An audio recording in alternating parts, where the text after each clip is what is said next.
I think it is time for something a little bit different. Maybe some ghostly tales. Tales of ghosts and folk.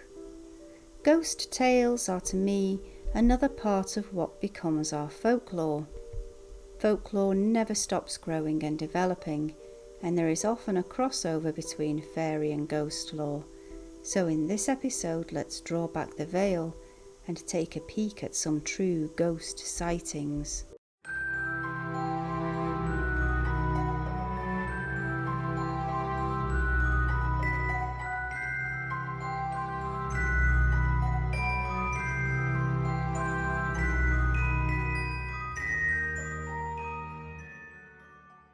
The world of ghost sightings has so much in common with fairy ones, both ephemeral, sometimes an embarrassment to talk about. Mind you, I am of an age now where I refuse to be embarrassed about anything.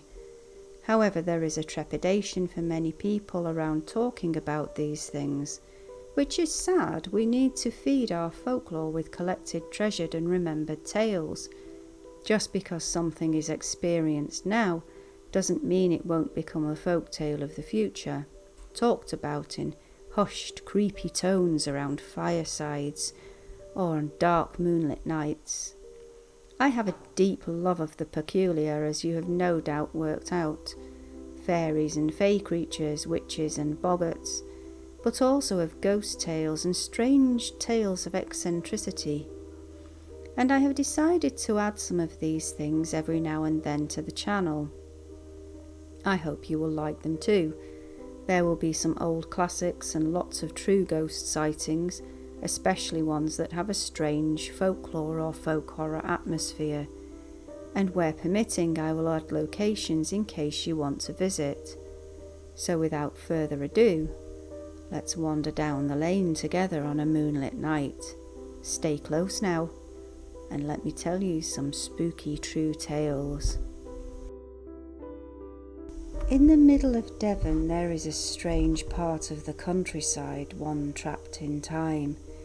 Despite the modern agricultural machinery and vehicles, it feels like a place lost to the 1950s or 60s. The farms here are smaller than the usual English ones. Family farms that have been held in the same family for generations.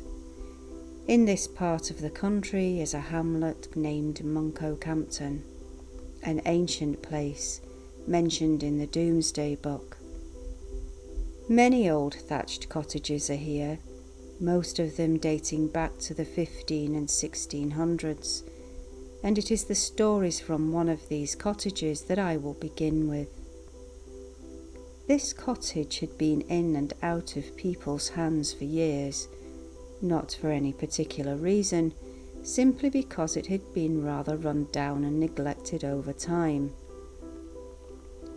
The cottage was eventually bought, updated, and sold on. It is the new owners of the cottage that had some strange tales to tell. The weirdness began while just unpacking from the removals company. The wife of the household caught sight of a tall, dark, shadowy man walking past the front window. She actually noticed the figure through the front door ancient glass panel from the corner of her eye, and then as he walked past the main front window next to this, she was actually fully taking notice, and he vanished. She opened the front door to see where the stranger had gone. But there was nobody there. There was nothing there. The family have a daughter, and she would often feel like someone was in her room when she visited. Indeed, the family grew used to these feelings over the months that followed. Also the smell of pipe smoke and wet dog that drifted through different parts of the cottage. The atmosphere of the house, though, was peaceful. There was never anything threatening, so the occurrences became more of a curiosity to be appreciated rather than something to be afraid of. Time passed, and a family member paid a visit.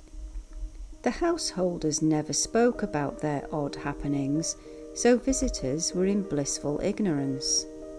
This family member only planned to spend one night at the cottage before visiting other family in a different part of Devon. In the morning, the guest asked the owners if their house was haunted, and they both gave a wry smile as they were told someone had tucked their family member in bed the night before. She had felt hands going along the edge of the blankets, but again there was no sense of malice, just peace, and there had been a peaceful night's sleep. A regular ghostly visitor was a small black dog.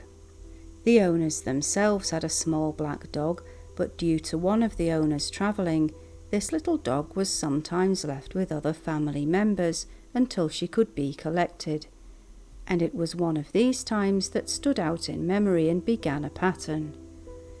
Their larger dog was poorly, nothing serious, but the owners noticed a strong wet dog smell around the room.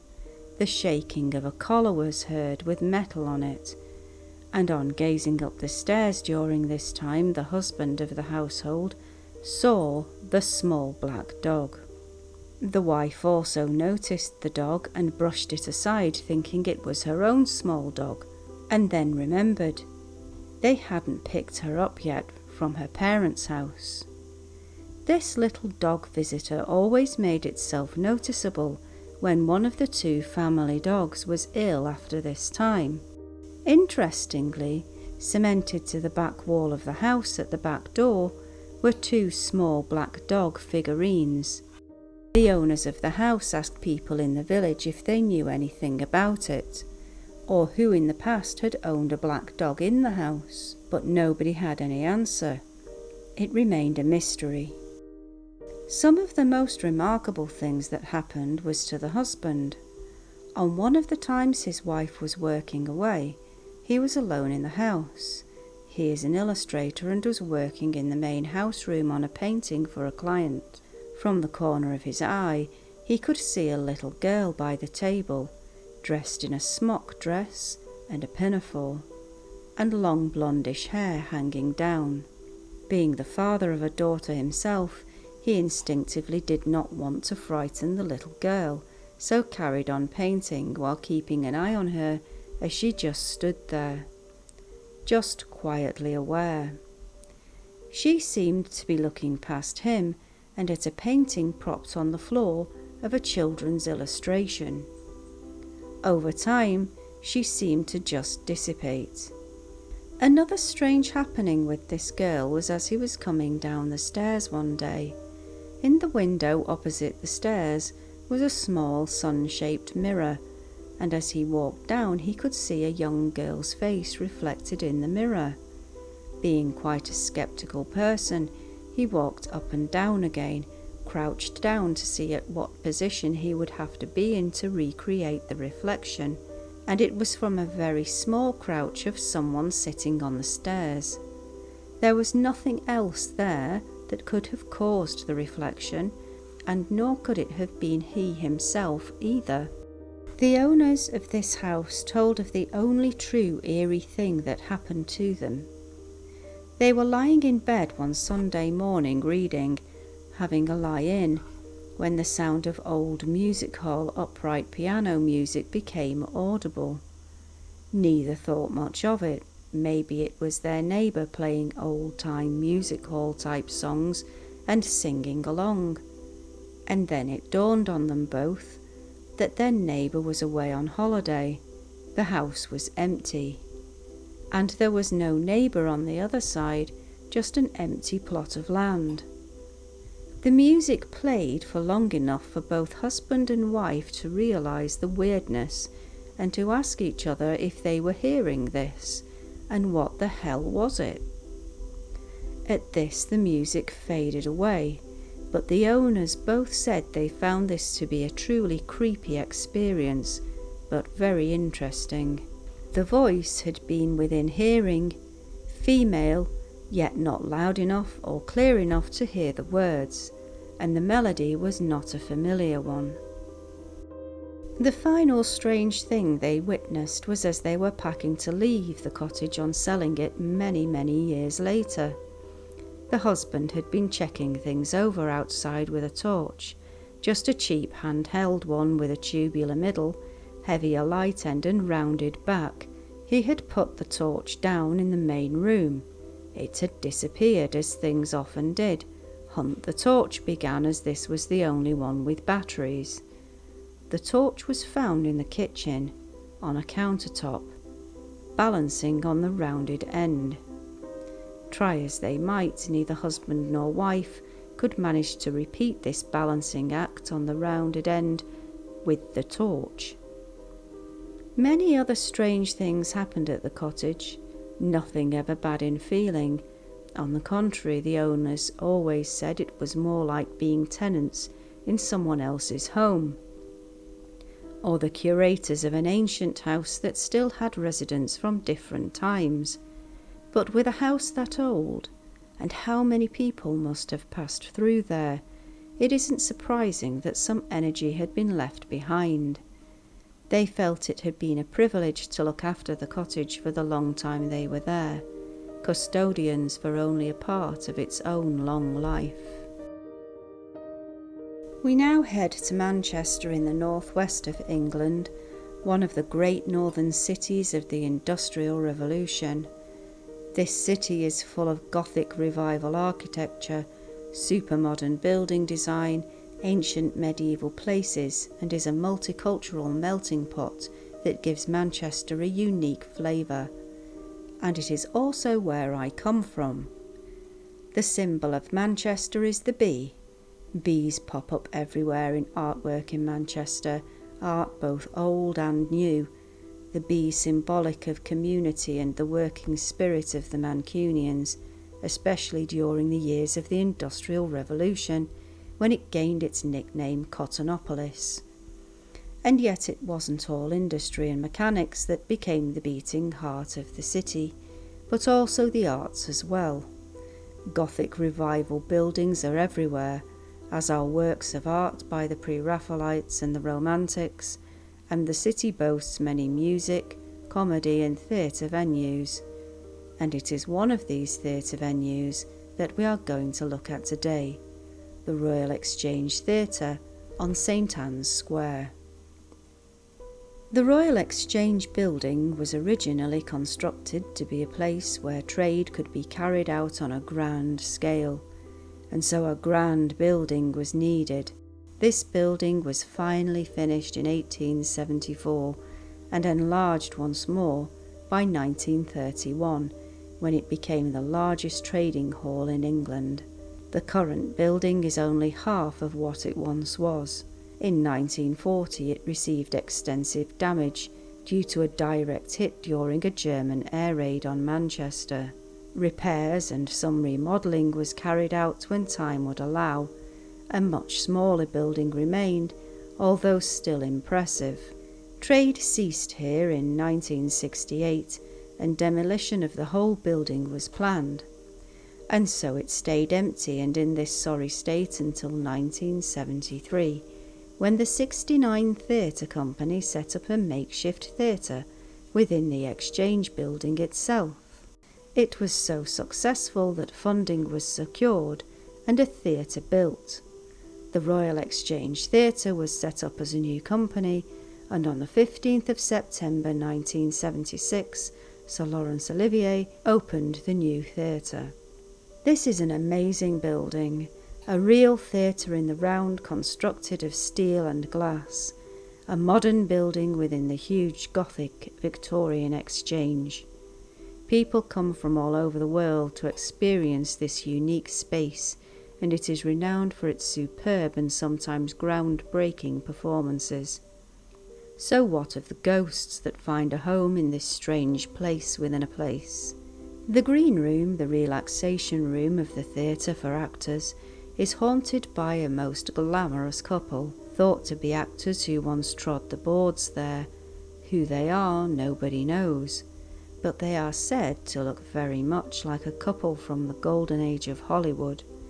He is beautifully dressed in a sharp suit, and she has perfectly made-up blonde hair.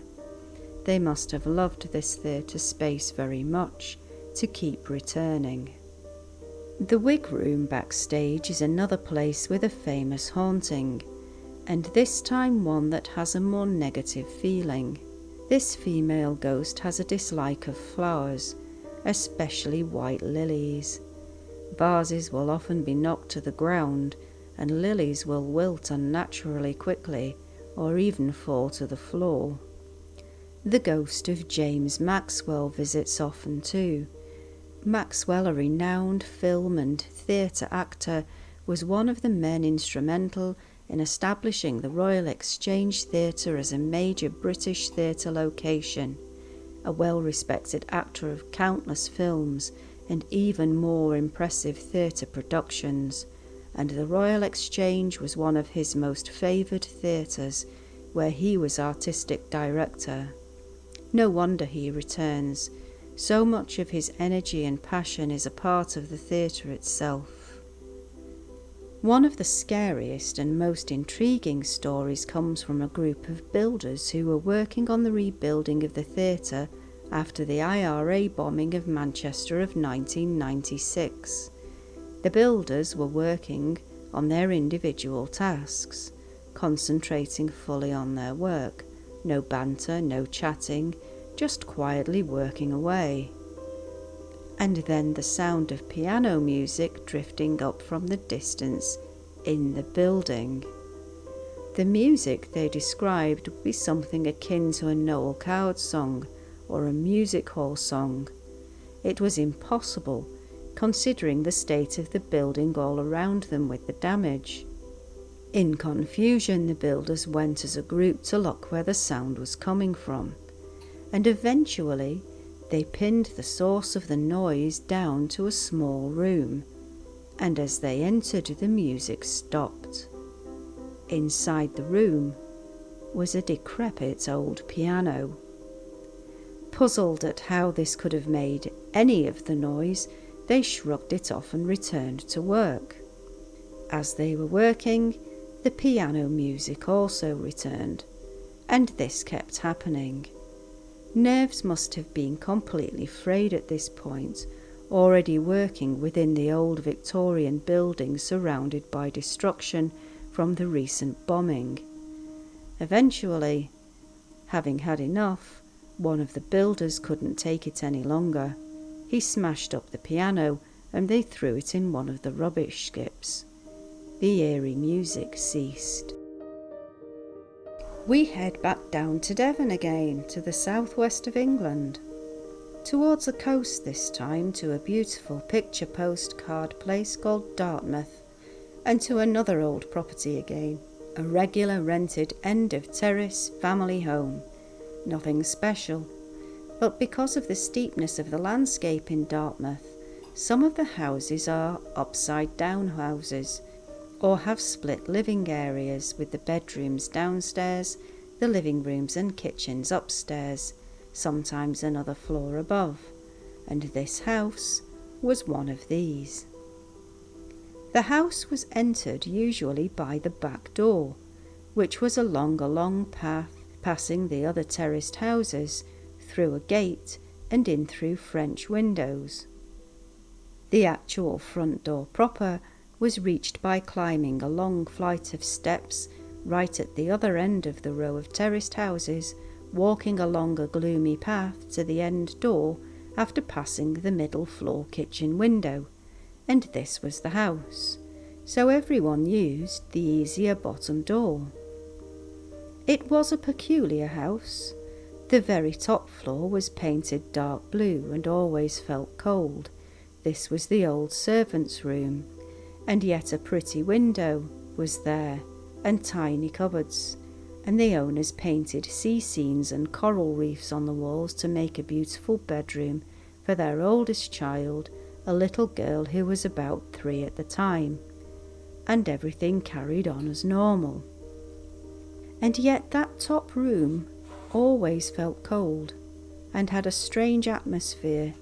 The whole house did, like being in someone else's home, and often the little girl would wake forcefully from sleep and start to cry loudly, talking about a man in her room in her toddler speak.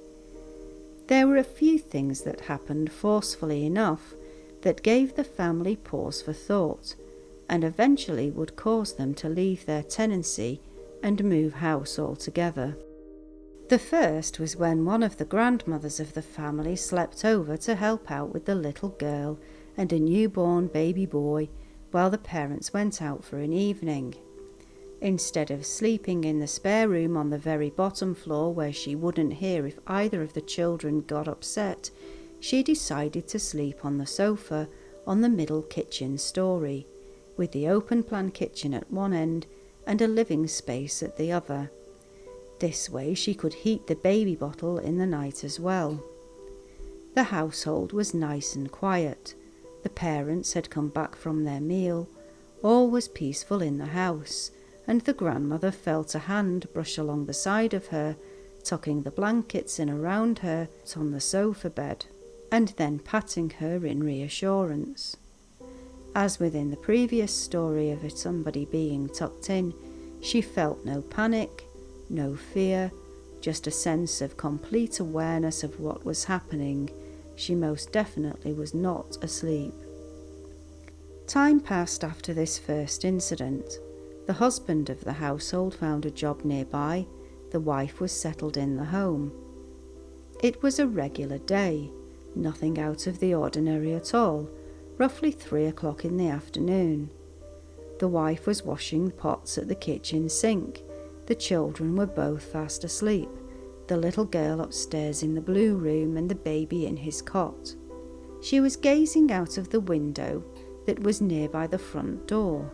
And remember, this was the end house. The path ended with that front door. Everything was peaceful. And then she saw a male figure, tall and dark like her husband, walk past the window and to the front door. Unusual, she thought. He must have been able to leave work early. She heard the front door key starting to open the door. And then upstairs, a few seconds later, her daughter screamed from the top room. Forgetting everything else, she rushed out, expecting to find her husband in the hallway, and not doing so, her immediate thought was still for her daughter, and she raced up the stairs. The little girl was crying her eyes out. She took her from the room and down to the living area and the kitchen floor, still expecting to find her husband somewhere. But he wasn't there. Nobody was there. She messaged her husband, and he was still at work. There was no explanation. Winter arrived, New Year's Eve. Friends were over from afar and the children were fast asleep. Everyone was down on the ground level of the house, which by then had been made into a den. And the TV was on, broadcasting the usual New Year's shows. Post-Christmas food was being eaten, everyone had a drink, the atmosphere was jovial and homely. As the night neared 12, the new year would begin. The clock broadcast from London began to strike, and the huge heavy quilted curtains at the French windows blew wildly inwards, as did the doors themselves. Everyone in the room leapt to their feet, expecting strangers to burst into the house. But nothing. Only silence and stillness. They went outside. There was nobody there. There was no wind, not even a breeze. The air was completely still. Even the garden was searched and nothing was found. But it wasn't even this happening that caused them to move. The final straw was finding out some information about the house. Many months after these events, other family members who lived in Dartmouth were at a tourism event and were chatting to some of the older Dartmouth residents who had lived there for decades or who were Dartmouth born and bred. They randomly ended up chatting about the family children. Where were the family renting and were they settled? And these particular family members at the event mentioned the name of the house that the family were renting. The women looked at each other sadly, explaining that that had been the house of a very well-loved local man, very well loved in the town, He was a jazz pianist who played at all the local events. He also played at one of the pubs every New Year, but always had to get home for the chimes, and he always practised his piano in the top room of the house, the old servants' quarters, and it was there that he had sadly passed away from a heart attack. I hope you've enjoyed this time's telling of tales, something a little different, and true stories. I can vouch for that from the bottom of my heart. I think I will add some ghost or witch or strange eccentricity stories now and then, as I truly do believe that these become a part of our social folklore, and of course they should be treasured. These are family stories that become folklore, that grow and other people add their own. It is still a very important part of folklore research and preservation. I hope you weren't too frightened. They aren't really scary stories. I don't believe ghosts are really scary. I have had some ghost experiences of my own, and I just think of them as people. Anyway, dear friends, in the meantime, don't have nightmares. There's really nothing to be frightened of. Take care. Brightest of blessings, and remember, dear friends, don't play with the fairy folk, or you may end up in one of these folk tales yourself.